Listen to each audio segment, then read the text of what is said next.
So, I'm just going to briefly explain the procedure, but first, just to make sure we're all on the same terms here, what is an elevator pitch? Well, if you're not familiar with that term, it is the idea that you meet someone in an elevator and have a chance to talk to them, right? Elevators have different speeds, 30 seconds, 1 minute, 3 minutes. We're focused on the 1 minute version today. And of course, all the things we've been hearing over the past 2 days have been about the importance of audience, of writing, and so tailoring your cover letter. We heard just a few minutes ago. And the same thing applies to elevator pitches. However, we're doing this as a kind of general exercise. So we want to keep that in mind. And just so you know what's in front of the judges here and the procedure, we have 5. Oh, there you are. And down at 6. 6. Okay, so we have 6 students. And someone asked me, if you're a graduate student somewhere else and you would like to go, you have that opportunity, right? You can still decide, right? You can go last. We'll let you go. Or first. That's right. The procedure is, the judges have individualized cards for scoring, right? And we can talk about what's on, in general, what's on those cards in the larger discussion after the pitches. These are just for the benefit of the student pitches, right? Just to give them feedback and to also be able to write things that we wouldn't maybe say out loud that was constructive criticism specifically for a specific person. And so they're also scoring the students collectively as well. So we're going to get at the collaboration that we've heard so much about. So if there are discrepancies in how these 3 judges have scored a particular pitch by a student, then they have to collaborate very quickly within a minute and a half. They get 30 more seconds than the actual pitcher, and decide on a collective score, right? And again, those scores are only, I'm going to collect those at the end. They're only for the specific students themselves, just for their benefit to help improve it for the future. So that's sort of the procedure. And then I would ask also, and have reminded the judges, that when we open it up for general discussion, it's a friendly, constructive criticism, and really in general terms. And anything goes here, right? Which is, wait a minute, we're not in the Anderson School of Management. Why are we doing elevator pitches, right? What's the purpose of this? Our graduate students have already explored these kinds of discussions, but maybe they haven't been discussions that your graduate program has had. So without further ado, I think we'll go from there. I won't introduce the students because that's part of the pitch, saying who they are. So we'll go. You want to start first, Patrick?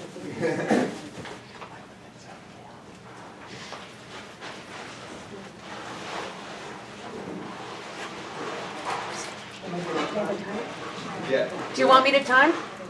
Yeah, We have a timer. No, we need a timer. Wonderful house bells, baby.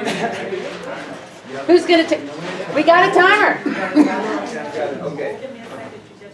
Yeah, that's what. Give me a second, please. Thank you. Okay. So hello everyone, I'm Tyrell Marshall. I'm a first-year PhD student here at UNM. I'm really interested in family and childhood history in the U.S. West. And I really study topics like, well, really heavy topics, but I think that they're important. Things like child labor, corporal punishment, malnutrition in the Southwest. And I study this stuff because everyone's got a stake, particularly historians, in issues of family health and family safety. But I'm not just an academic. In my sort of professional career, I've worked at a family homeless shelter. I've also worked as a community worker for a nonprofit law firm. I think community-oriented academics is sort of the best way forward, and I'd like to bring that kind of enthusiasm in any kind of future endeavors that I do. Thank you. Great, your job.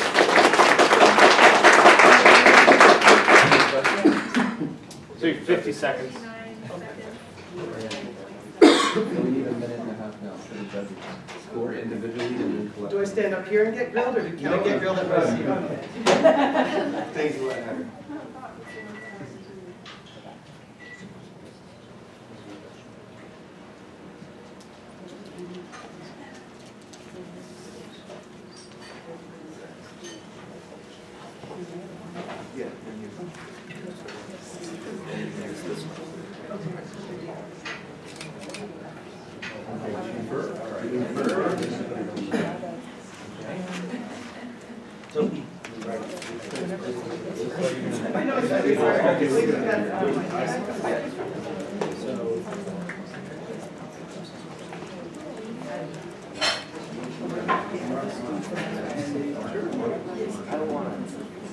Whose that is?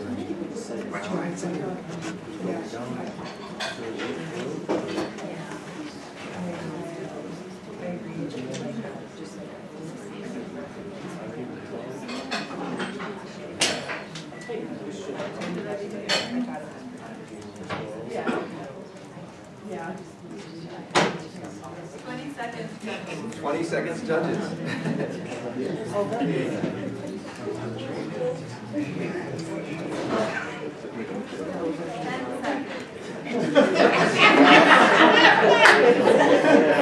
We've got to model the behavior we're calling for, right? Collaborate quickly. Yeah.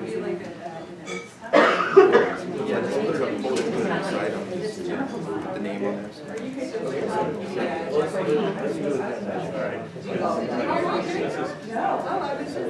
This is a committee. I think one thing that's a little hard is that we don't have relative sense of what. Let's go back up to 15. Okay, we'll give you 15 more seconds.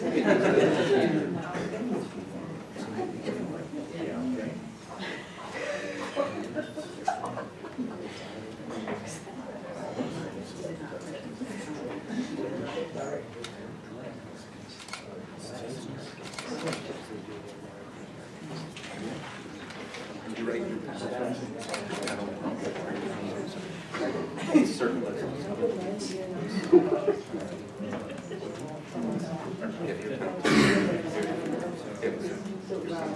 No, sorry, you. Sorry. Okay.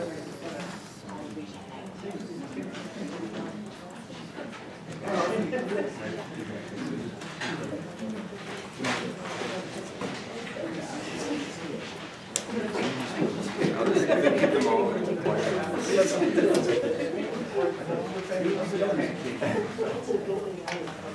Ready? 5 more seconds. Ready? You got it. That's a 300-page report. You got it. Right. We meant the deadline. Sort of. Okay. We're going to put the. Okay. Okay.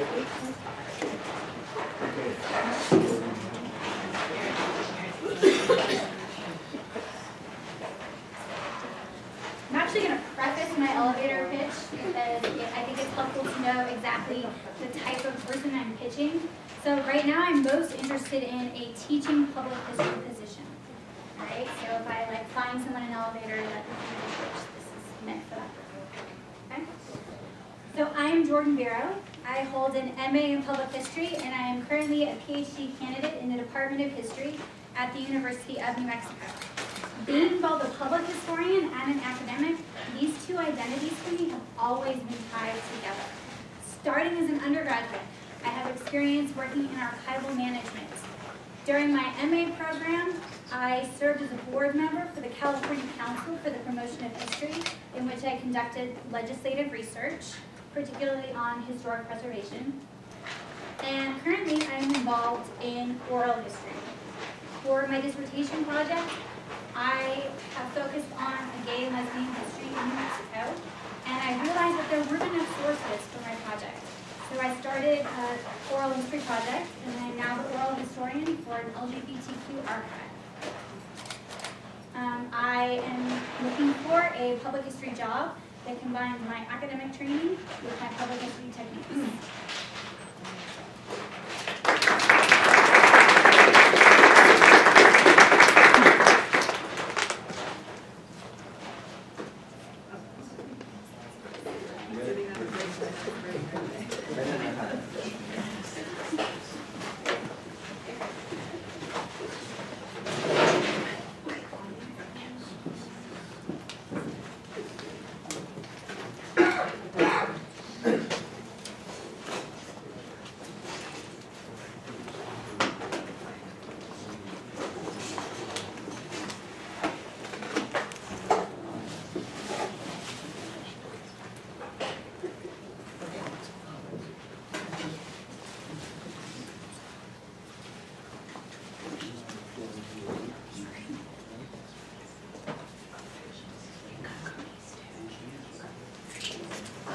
I'm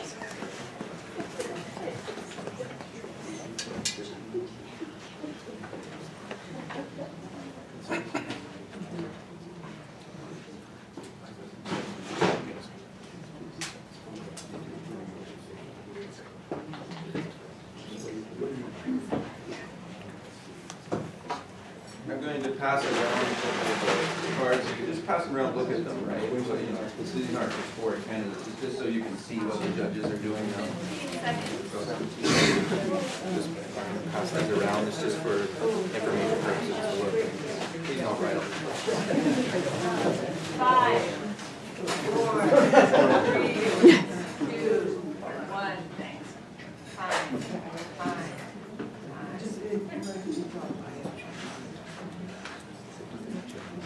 Got it?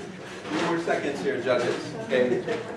The idea behind this is that also this is to replicate kind of what happens internally with the job interview as well. Oftentimes candidates, certainly, you know, for academic or non-academic jobs, are being interviewed by 5 people who have differing opinions than the candidate. So that's what they're trying to work through.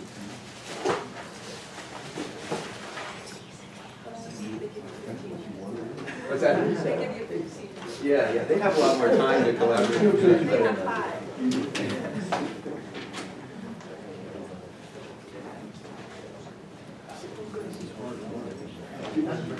Do your students know there's a national competition called the 3-minute thesis? Right, yeah. And the AHA has, what is elevator different website, right? Yeah. What's interesting, just as long as it's racing, in the 3-minute thesis, it's all disciplines. Right.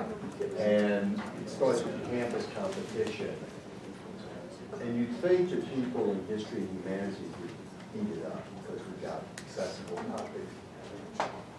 Boy, some of those scientists, when they only have 3 minutes, they can do a really nice presentation because they don't have to go into details. Right. It's all about nuclear bombs and we're going to save the world. Standard model. Yeah. Okay, we ready? Everyone's on the view? Yeah. Yep, ready to go? Okay.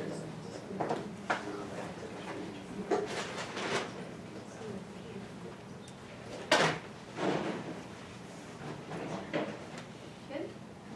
Hi, my name is Magnus. I'm a 3rd-year PhD student in history at the University of New Mexico, working on my dissertation. Broadly, I study the American West and women's gender and sexuality. More specifically, I study Southern California, cultural change, and beach culture.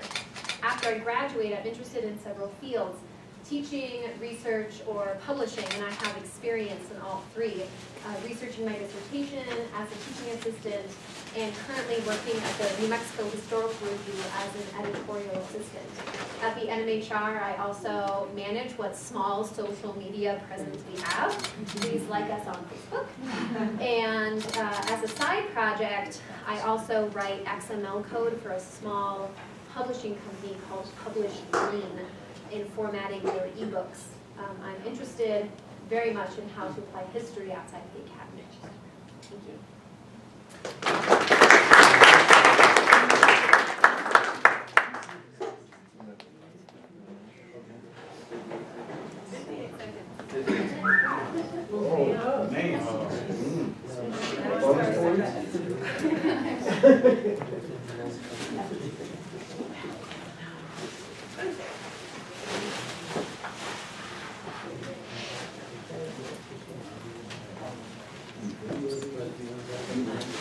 Yes, that's the most useful practice.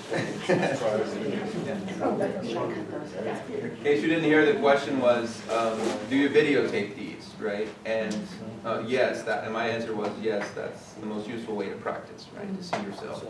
I do this. Get it body language. Put some of the better ones on the website for the department of the pitch. Doctoral program. I think that's what we're working towards, right? You know, getting some people to give us permission to do that. Talk about why. No, absolutely. The whole idea here is to model what we be able to see. How much time left for the judges? 3 seconds. 23 seconds, judges. 15 seconds. 5, 4, 3, 2, 1. Time.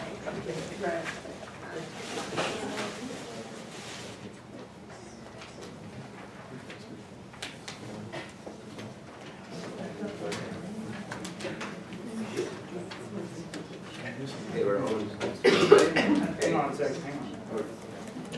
This is harder than it is for us. Hello everyone, my name is Mellon Cook. I'm a PhD student in history at the University of New Mexico. My specialization is in the culture and mythology of the American West, especially the Southwest. But I've studied and written on a broad range of topics from food production to city tourism. I've done freelance writing for the Albuquerque Cultural Services Department. And I've spent the last 4 years as an associate editor at the New Mexico Historical Review. That experience has really been invaluable to me, not only in terms of learning how to edit and write, but also it's taught me just how to work as a team, work collaboratively, and to work on a deadline. Before I decided to go to graduate school, I had a career in fashion merchandising and window display in New York City. I was also a retail manager for 10 years. I ran a store that made about $6 million a year in New York City. But I've since gone from fashion to farming.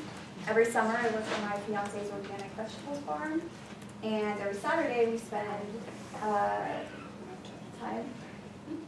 Saturday we sell our produce at the farmer's market, and I'd really like to know what my artistic skills could bring to your business.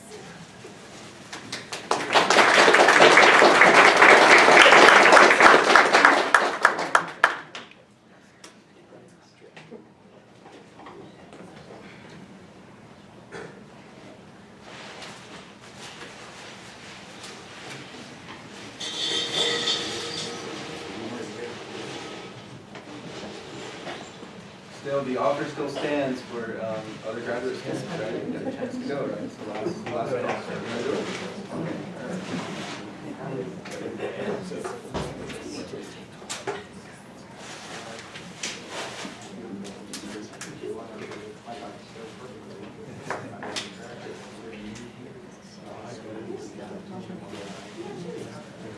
Okay. Well, we have to check food prep. Yeah, first.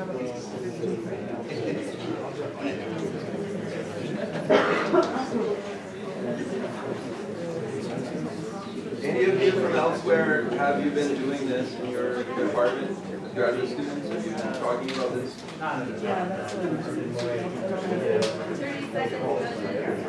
30 seconds, judges, 30 seconds.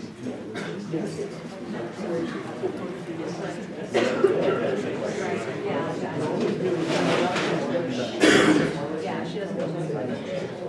15 seconds. 5, 4, 3, 2, 1. Time. Our judges have perfected the art of evaluating collaboratively within the time. Everyone's on to you're on to new cards, right? You're all doing a great job.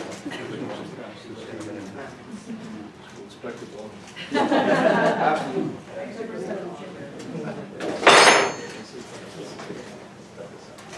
My name is Kafe Moped. I'm an MA student here at Bertram, and I'm a communicator. I'm also a sucker for a good story. I'm also working over at UNM Radio, our local NPR affiliate, where I am a host, a reporter, and I do some production work too. At the heart of all of those projects, and history too, is communication. And all of it starts with research. I kind of fell in love with research when I was in paralegal school at UC San Diego, kind of testing the waters for law school. One of the other things I learned there, though, is at the end of law school, you're expected to be a lawyer, so I couldn't do it.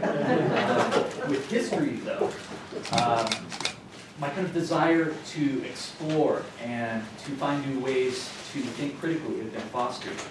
And so I guess I want to know from you, how can someone like me who likes to learn, who loves sharing new ideas, someone who's curious, how can I help you?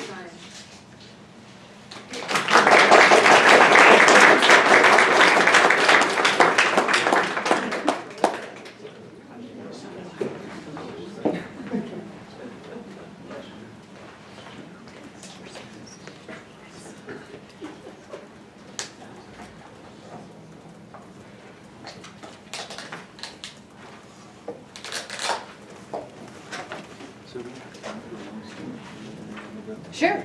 Oh, yeah. Sure. Yeah, anybody who wants to should go. Okay. Okay, so there's two of you. You can go up here. You'll be on.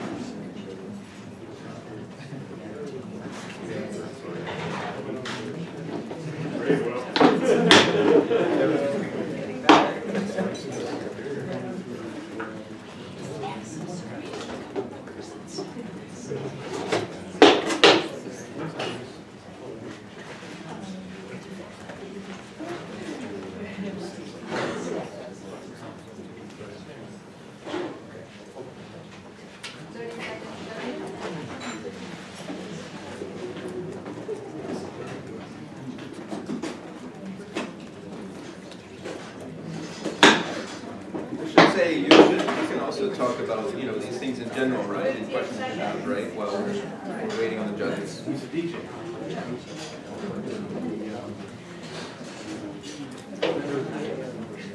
5, 4, 3, 2, 1, time.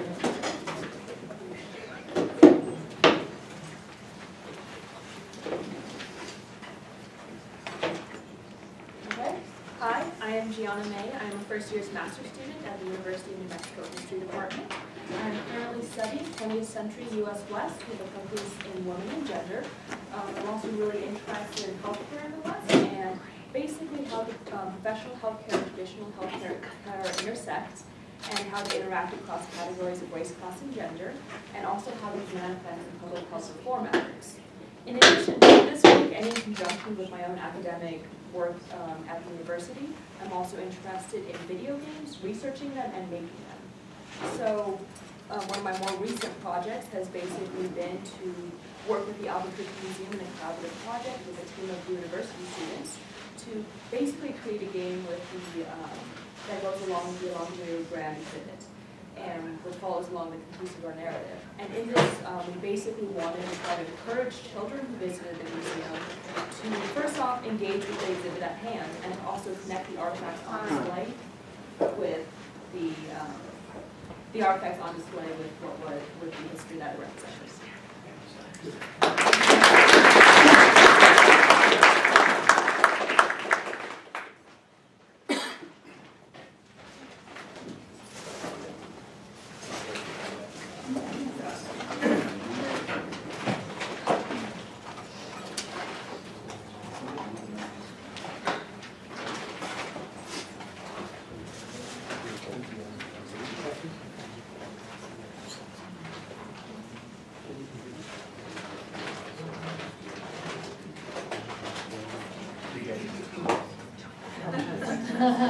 In advance.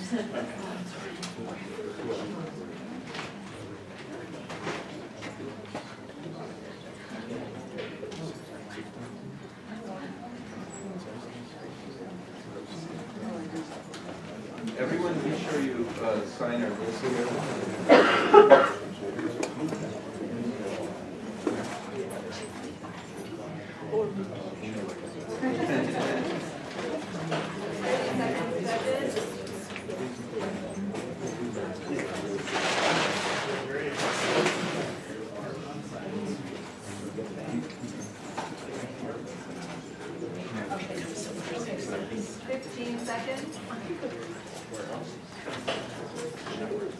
Can we evaluate the timer? 5 seconds. 3, 2, 1. Everybody's a critic. You guys can't be worse than Ready? Are we ready, judges? Not quite, all right. Okay, we'll use one of these.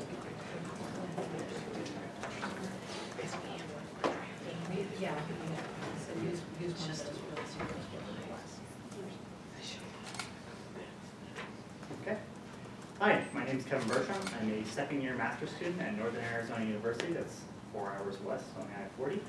And I study the history of the American West. I particularly like looking at history of ecology, and then also looking at urbanization. I'm currently working at marketing and promotion of Phoenix from about 1890 to 1912.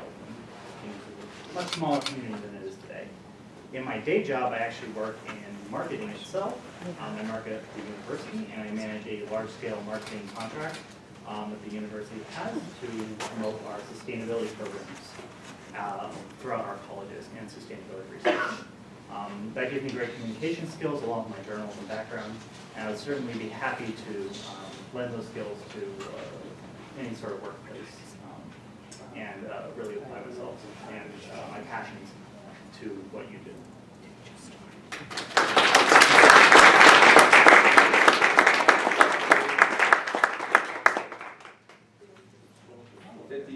56, 55 and a half.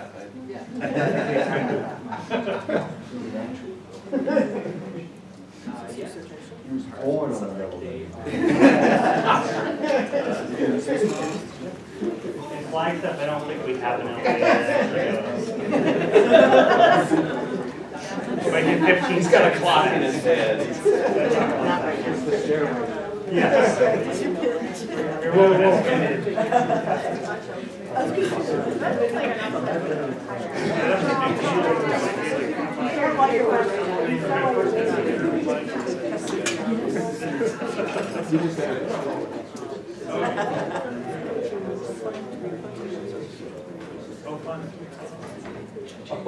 One more?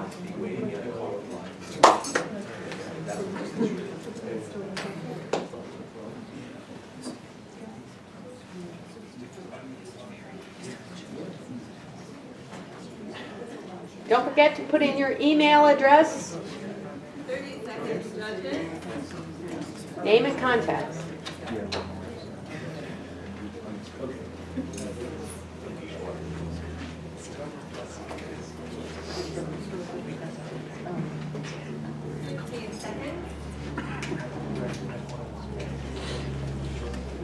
Five, 4, 3, 2, 1, time.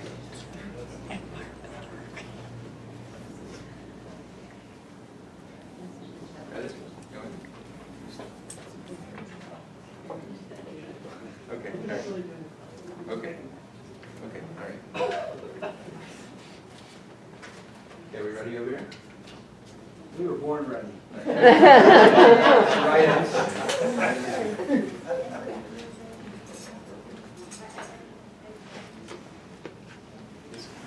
When you're ready, when you start off, sir. Hi, my name is William Miller-Tiskey. I am a public history master's student at NMSU in my second year. I should be finishing this summer.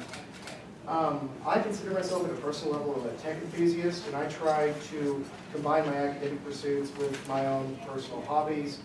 And that I mean, like, at the academic level, we often study how and why people use and present history. And so, if I want to understand these things, like with digital assets or on computers or on the internet, then you kind of have to go to the front lines. So, as part of my studies, I've done 2 internships with two museums. The first was the Zoll Museum at NMSU. It's a geological collection which has lots of fossils and tries to promote knowledge about these fossils that are also beautiful pieces of art. And so what I did there is I went through a lot of their digital photos. I did online research for them. I helped with their website, and also I did work with the Washington Battlefield, which also did stuff with digital assets. Thank you.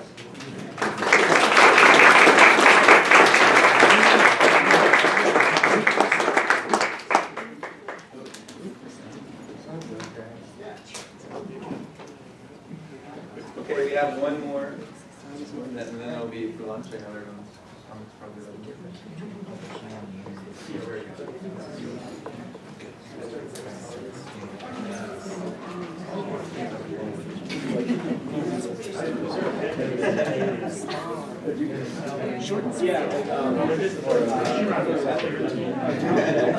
Basically, if you just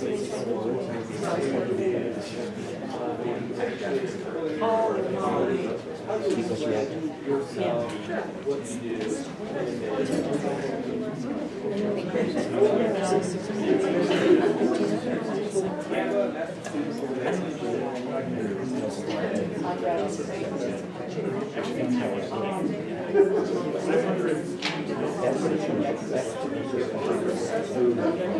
Any question, one question you take care of, while we give you another 30 seconds or so.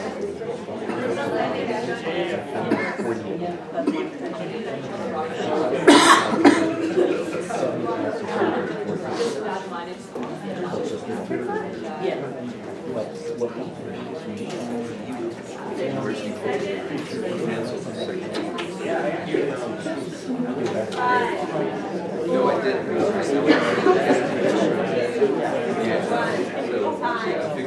whereas something that has issues. Okay, are we ready?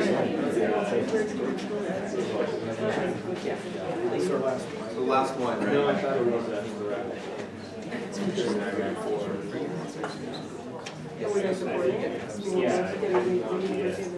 Okay, all right, our last candidate, then we'll have a brief discussion about usefulness and then we'll have fun. Hi, my name is Rachel, and I'm a prospective graduate student for the University of New Mexico. I spent about 7 years working at the National Museum of the American Indian in Washington, D.C., which is a Smithsonian institution. And I have taught history to everyone that's 3 and under and to foreign diplomats. So I have a really wide range. I'm really excited about history. My focus is primarily in American Indian studies. I know a ridiculous amount of information about native cultures from Alaska to southern Chile.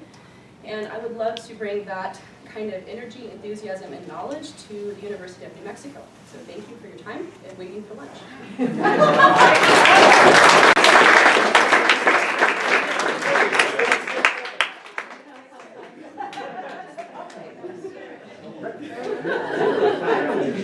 She hit the audience in the sweet spot.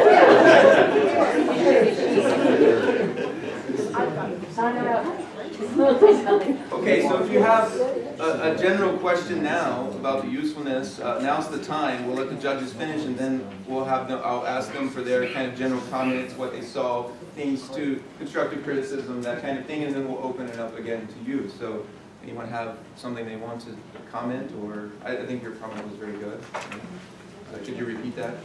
Which The one? first one. The first one about we don't have name tags Oh, on yeah, business yeah. cards. Right. The one thing that's, Oh, wait, listen. Yeah. we only hear the name once. Now, I'm particularly handicapped. I can't remember my own name. And so there is that problem of, and, you know, then you're focusing on all these, and these have been wonderful, by the way, really. I want everyone to get a job. Right? But, you know, it's the name, and then how do you follow up? Now, you know, some of you have name tags at a conference that helps, well, even that, you know, name, memory.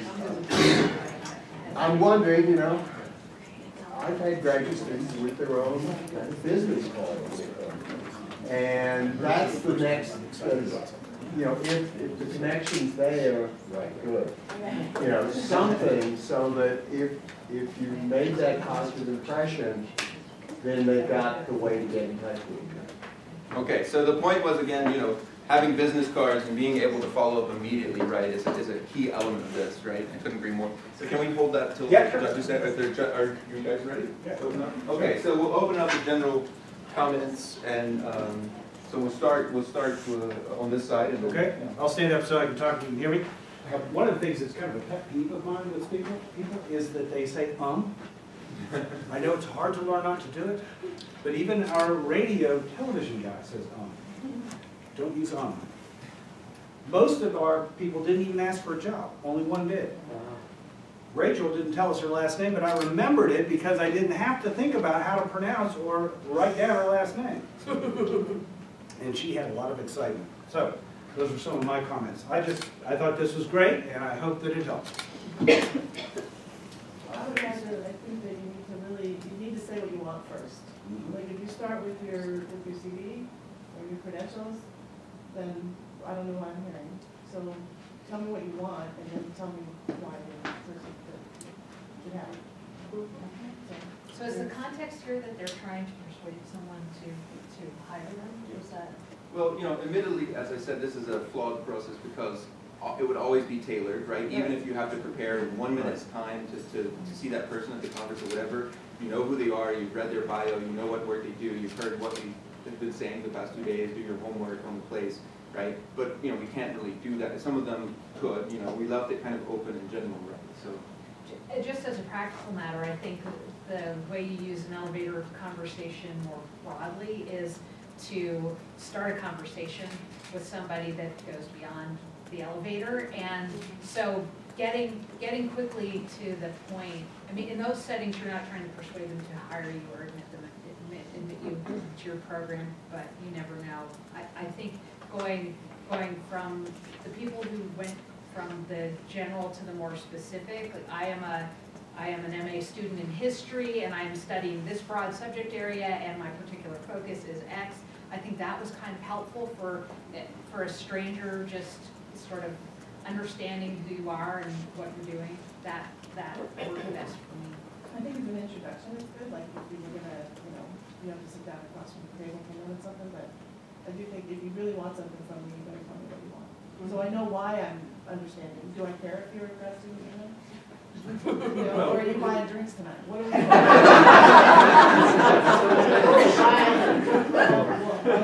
Or even if it's not a specific ask for me, like, I want to be the best public historian I can. Have a goal or some kind of a desire that is laid out the gate, because everything else informs that afterwards, and that piques my interest. That tells me why you're telling me those other details. Right. Yeah. Not to get on the exercise per se, but I think that, my general rule is I like to hear a question in the first 2 sentences. And because it's not interactive, you can't really do that. I would almost rather have a cipher there to answer the questions and reflect. In a general sense, I would say almost all the presentations, very, very long on features, very short on benefits. Not clear what you were trying to persuade us of, and not clear exactly what all of these qualifications of yours actually amount to in terms of benefits. And they're great qualifications. Let me know. You'll explain that. You'll speak about it. So how can we improve upon that? What would should we just be clear about the goal that we're seeking, or do you have any advice about how we can kind of have the qualifications fit more specifically? Well, sometimes some of you did say the things like, I'm trying to merge. I think about my hobbies with my work. Right? That's what I'm trying to do. So I'm looking for this kind of environment. And if you're asking the person for advice on how to do that, or where to sell it, or whatever, again, maybe the exercise is artificial there. But you take that thing of what it is you're trying to do, and then that becomes the central piece that then you can sell to somebody. You can tell what the benefit to them is, or to the planet, or whatever, or what you're asking for. Perhaps we can get your slides from last night, because I think this is where it is so beneficial, right?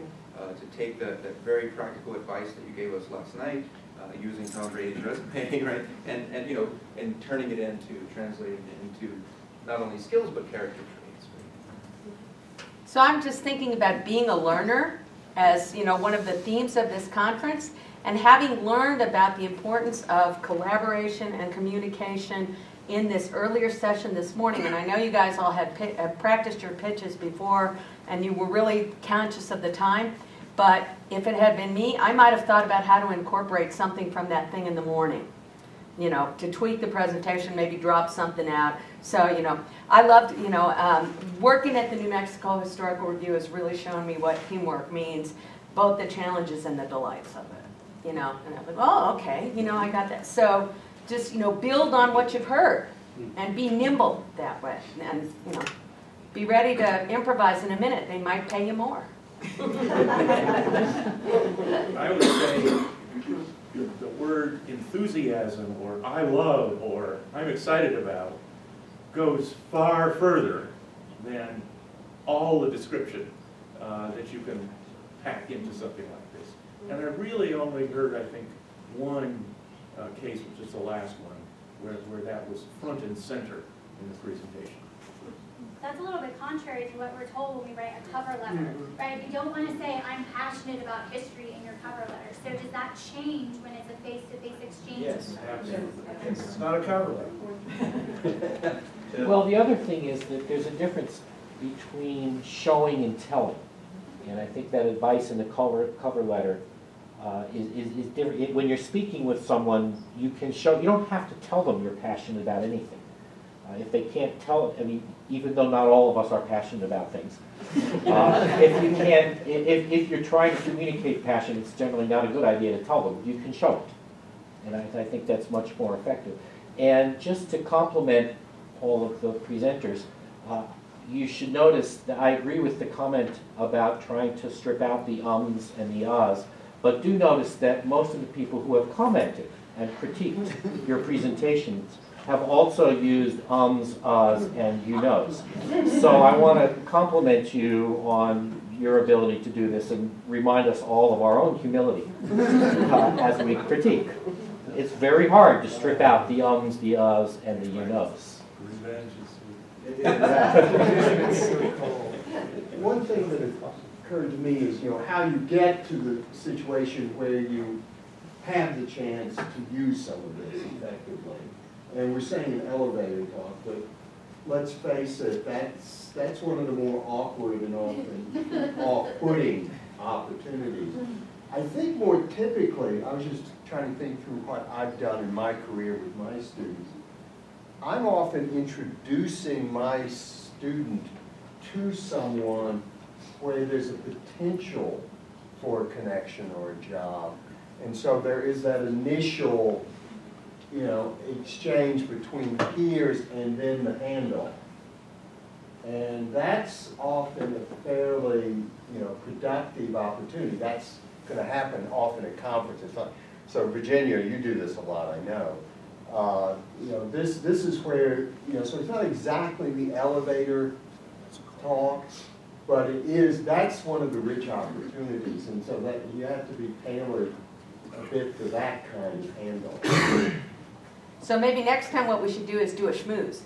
Yeah, it really is. And there is that sort of friendly, already a connection, something that can work. Just really quickly, I know this is probably just going to reinforce what other people have said. One, that you guys all did a great job, but two, there's a very fine balance in terms of how concrete you are when you talk about your project and how abstract you are when you talk about your skills. And I think that one of those things that many of the talks had in common was they could have abstracted the skills a little more from the project, especially if you imagine yourself talking to somebody who isn't a historian, which, in Jordan's case, for example, you prefaced that very well. But in other cases, right, what does your ability to do an MA thesis amount to? Say without saying MA thesis. I don't quite mean to be the David's advocate, but what I'm observing is we're treating this issue like a pure science. That employers have same identical values, styles, and that when everything is said and done, the person who gets this employment is scientifically produced. I don't think so. My sense is that I have been on several search committees, and I look for the intangibles. What does this intangible mean, positive or negative, to our youth, to the university of life? What is this person bringing? As simple as sense of humor. So, because I've known historians, who can communicate excellent writing, but in person they are so extroverted And that is a contradiction for me. So I'm just saying that, for me to pick from any, from six of you, one of you, so I guess that look at who is self-confident, himself, not necessarily, what we are, assuming. That's all what employers. Another assumption is all employers or historians are former historians or currently tied into some kind of historical work. Yeah, that's a great point. Maybe you want to respond to also how you collaborated and when there were discrepancies and how you scored candidates. Maybe that can get to some of the things you're talking about. Maybe I think I'd make a comment on the gentleman's note there is that, what we're trying to do when you do an elevator speech, it's not a job interview, obviously. You're trying to ask this person to ask you for their card. You say something and you say, you seem like an interesting young man. Do you have a card? That's what you want right there. And then you can make the further connection. I can send an email back. I can write a thank you note. Thank you. I only met you briefly. Or it was a pleasure to meet you. Or I'd like to visit you. Can I call, make an appointment? That kind of thing. That's what you're trying to do, is make that happen. It's not a job interview, so it's not a cover letter. But it is, you really have to jump right up and stand there and be noticed. And it's hard to tell a joke and make it stick along with all the other stuff. But I would just say that those of you who did get a little bit of humor in, you did it very well. You did it in well. the sense that you got it in, you got your laugh, Yep. right? Which is a nice relaxing moment for everybody, including you. But you didn't derail what you were saying, right? In other words, you didn't reach for the joke, so you just let it slide past so that, it didn't distract. So that was very well done. I thought so. Can I ask a question? What were you told was the objective, ultimate objective of this elevator? Ultimate objective. It was deliberately kind of an open-ended thing. So we were told to kind of, in a way, sell ourselves, but of course that can mean many different things, right? Because my version of kind of selling myself is different from Maggie's, is different from Cameron. And so it was left kind of open. We weren't asked to really specifically tailor to say, if you are looking for X type of job, make a little speech that will get you at that. So I think there's a little bit of the vagueness kind of in our closing things is kind of part of that. And part of that is done, and explain the procedure is done out of comfortability and consulting with students and saying, if you're more comfortable talking about your dissertation because of the stage you're at and you don't have a lot of life experiences working elsewhere, a lot of internships, and you can focus on that, right? And then, to generate that comfortability, right? Because this is all a kind of new process that we're doing here, right? So that's where it comes from. You had a... Yeah, well, I wanted to make a comment about all of the elevator speeches. You guys did a great job of blending some kind of authority and some kind of humility. I think all of you did that, and I think that made you very human. And I think you all had some interesting kind of asides that maybe somebody looking at a historian might not expect, and that was really cool. The other thing I wanted to say, and I'm saying is that the idea of the elevator speech being sort of odd, my favorite dissertation defense question was this, and it might be helpful as well as an elevator speech. What do you tell the person sitting next to you at a cocktail party about the work you've done? Because if you think about those opportunities to introduce yourself, to advertise yourself, they come often when you're sitting down having drinks. So you might want to think about, how you express your humor and humility and authority in that environment as well, and go to those things, by the way. Those mixers are very good. Because, it's another opportunity for you to be human with another individual. I wonder if the panel could say a little something about gesticulation and body language, because as a historian of Spain, and I don't know if Suzanne knows this, we Latin or Hispanist scholars actually behave very different among ourselves than when we're with a white general population. So we actually gesticulate a lot more and touch. And of the candidates, certainly the last young lady, when she was describing of the Indians of Alaska, kind of brought attention up and then went down to Chile. Candleman kind of brought people in this way. And so I wonder what you guys think about gesticulation and body language.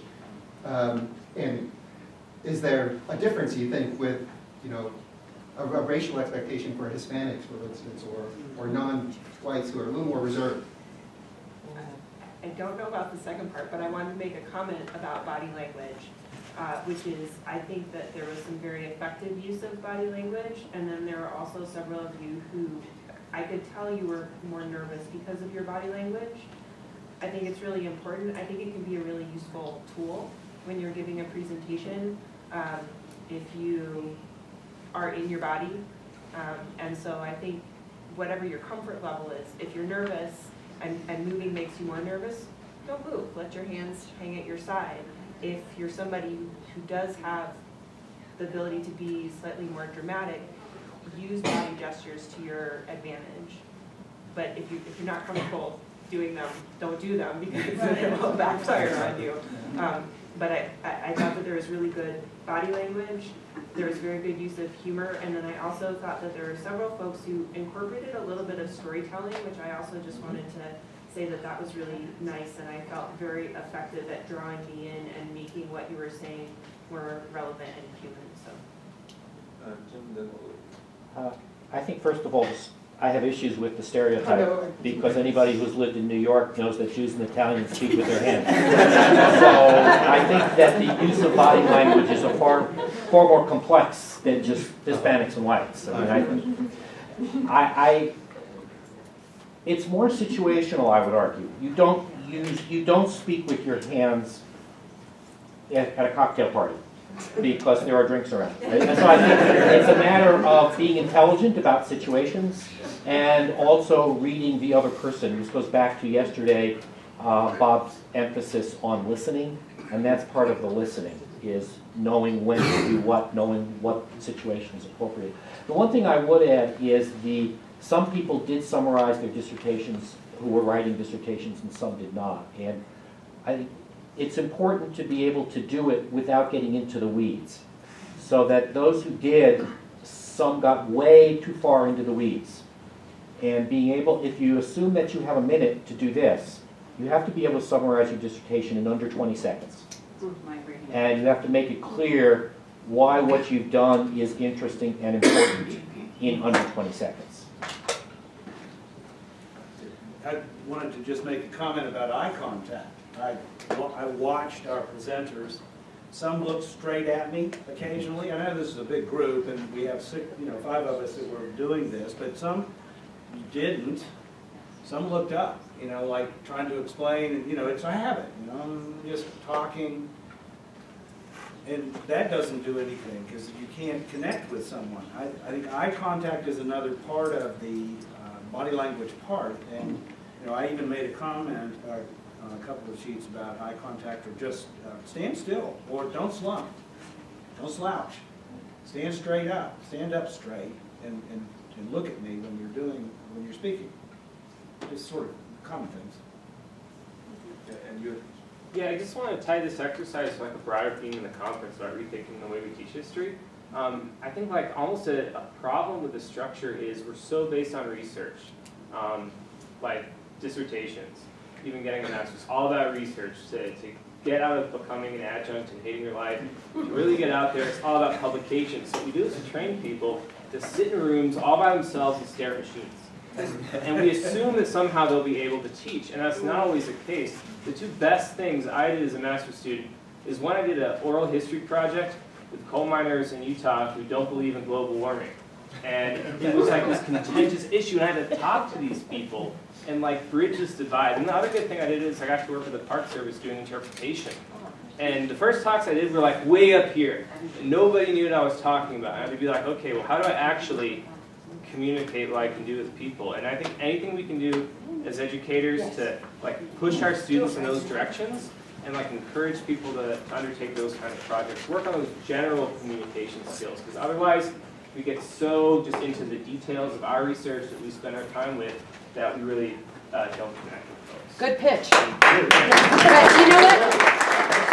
It's time. I'm sorry, but I think we're going to have to eat, but first, a word from our sponsors. Hello, everybody. As most of you know, I'm the chair of the history department, and one of the things when I became chair was to try to up our game in terms of fundraising. And look, I have a whole bunch of alums in here, okay? So here is my pitch, all right? You've got a minute. I got a minute. It doesn't take a lot of money to do what we do in our profession, but every little bit helps, right? If you've got like $5 to spare every month, click on Giving to History and give us $5 a month, right? 10 people in here, that's $600. That is a trip for a graduate student to go to a conference.